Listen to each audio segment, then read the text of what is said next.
ante la emergencia por el sismo, las acciones del gobierno capitalino permitieron restablecer el servicio de agua y de drenaje, esto en la mayoría de las zonas afectadas. Este y otros retos para la ciudad se abordaron en un congreso sobre este rubro. Conozcamos de qué se trata.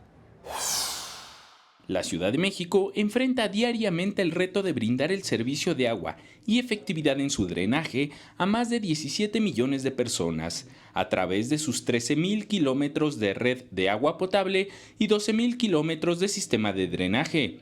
Tras el sismo del 19 de septiembre, la capital pudo enfrentar las averías en ambos sistemas y ha podido restablecerlos.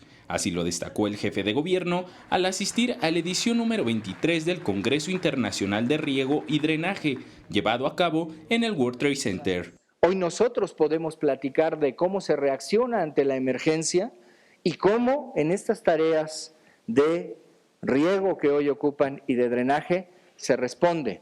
Más de 1,500 fugas en la Ciudad de México solamente con el sismo. Mancera Espinosa agradeció a la FAO y al Banco Mundial, ya que de forma coordinada con el gobierno local se trabaja en el desarrollo de la zona chinampera. Asimismo, deseó que varios de los recursos que mueve el Banco Mundial en el mundo se puedan quedar en la capital y en todo el país para potencializar su desarrollo. Mancera Espinosa recordó que el 40% del agua se desperdicia en fugas, por lo que se debe trabajar en mejorar estos desperfectos. Al inaugurar el congreso que se realizará del 8 al 14 de octubre, el presidente de la República, Enrique Peña Nieto, agradeció la solidaridad internacional que llegó a México tras los sismos del 7 y 19 de septiembre. Al momento, informó que el 95% del servicio de agua está restablecido en las zonas afectadas por los sismos y huracanes registrados el mes pasado.